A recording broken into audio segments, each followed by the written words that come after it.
The FA chief executive has been speaking in the last 24 hours. He suggested that the FA are open to live VAR decisions. In fact, I think what has been confirmed in the last 24 hours is that trials are going to take place in leagues around the world from next year, which are going to allow the communication of VAR audio to be broadcast in stadiums. I think that's quite big news.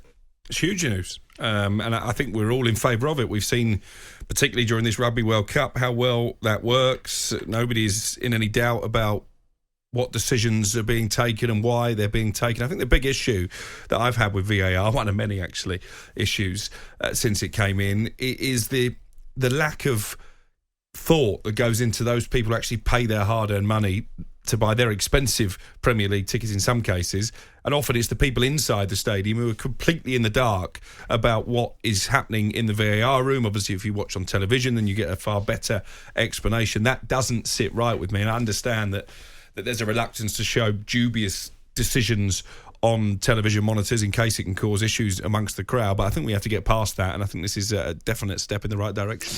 Well, it's interesting because the FA Chief Executive Mark Bullingham has backed more transparency for supporters. He says there shouldn't be a difference between in stadium and watching at home on TV, but he suggests that the pushback over VAR conversations is coming from referees. Now, why on earth would referees not want to make decisions in the public domain? Why would they not want to hear their communication aired to everyone? Every referee I know, everyone I've spoken to about it, suggests that it would be a good thing for more communication. The only reason they don't do it at this moment in time is because the IFAB protocol, by the way, Mark Bullingham sits on the IFAB, won't allow them to do so. And in fact, Howard Webb said on the Mic'd Up show just a couple of days ago, and to us in this studio back in May, that the PGMOL themselves are pushing for the live explanations.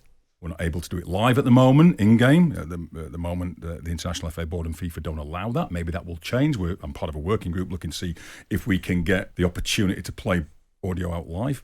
But at the moment, we can't. So we're doing the next best thing. We're playing it out afterwards. It's a step in the right direction, we think. What are the objections to playing it out live? I think they feel that the programme's still fairly new. I think they feel it's still in its infancy. Officials are still developing the way to communicate with each other. I think they're always aware of the need to think about how skilled officials are at communicating in something that's pretty new and ensuring that they maintain their kind of levels of credibility. I think that's understandable.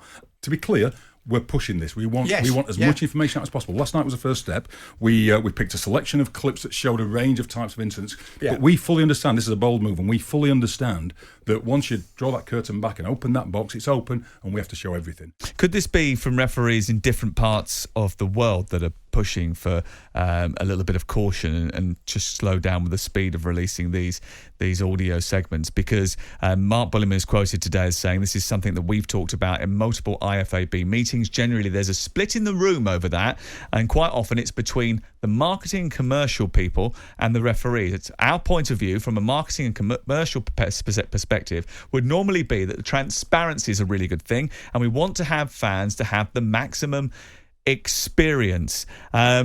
So where do you think the split is coming from?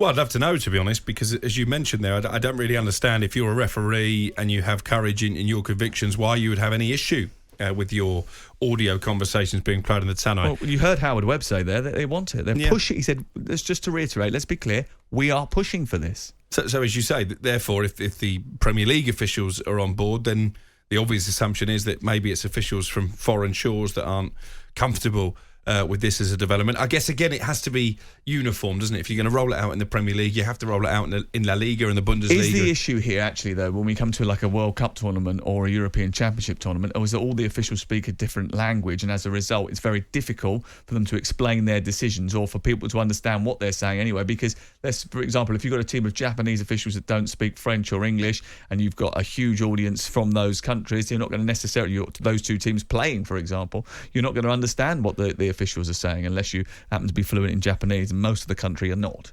Well, surely you could have an interpreter, relaying the conversation that's happening in the VAR room on the tannoy. All right, there'll be a 10-second delay possibly, but I'd say that's easy enough to navigate. Do you want to your way listen to around. all the conversations, or do you want to listen to the reasoning behind the decision-making process? I think I'd be interested in listening to the whole conversation. Would to be you? honest, yeah, I think I would. It's not very interesting.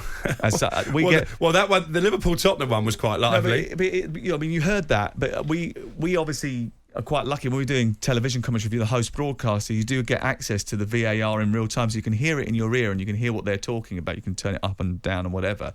But it's not. It is. There's a lot of conversation, and you tune out of it a lot because you can't listen to all of it all the time, because with all the other stuff that's going on, you just get distracted and focus only on that.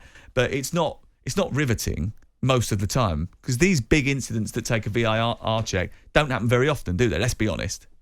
No, they don't. But I guess one of the things that we've been critical about since that Liverpool Tottenham audio was released, that maybe the lack of professionalism, the lack of succinctness in the conversation. So maybe it would help in that respect as well. Yeah, maybe it would upgrade in terms of the professionalism, what they called each other. It might uniform the sort of call signs for people. But is it more about entertainment than it is transparency, do you think? Do you think the Mark Bullingham was saying from a marketing and commercial perspective, I mean, is there something in that they're expecting to make money out of the fact that they're broadcasting these conversations? I mean, you go to the States, added time on NBC is it's progressive added time. It's a sponsored segment. You know, as soon as the added time ball goes up, they do a big sponsor read. They make money out of that stuff. Yeah, I'm not sure that should be the biggest driving force, to be honest. I think first and foremost, it's about transparency. It's about enhancing the stadium atmosphere for those people who have purchased tickets. But inevitably, you know, all of our Premier League clubs, all football clubs have got big marketing departments now, so if they can make a couple of quid out of it, surely they'll do that. Okay, let's speak to Ryan, who was an Aston Villa fan. Hello. Morning. Good morning. Thanks for joining us. You okay? Yeah, that's... Ryan's got a little bit of interference there. I think it is a bit of a difficult day for communication. So I'm looking outside my window there, and it looks like it looks awful, doesn't it? It looks like a really depressing, dank, dark day. We're in the 17th floor of the news building. It looks like Gotham City out there. It's so grey and dark. And when we come back, we'll be talking more about this. If you want to talk about VAR, Wood Football Game from Live Explanations, would you be interested in hearing it? Or is it going to take up too much more time? That's the other problem. You start adding an extra layer of explanation on top of what we've already had, and all of a sudden, you get yourself into another 2-3 minutes of added time at the end of a game. And all of a sudden, it takes 2 hours to complete a football match. Or do you think that actually it's really important that we get explanations as to why decisions have made? Foul by 6 in the build-up to the goal, like they do in the NFL. Yeah, nice and quick.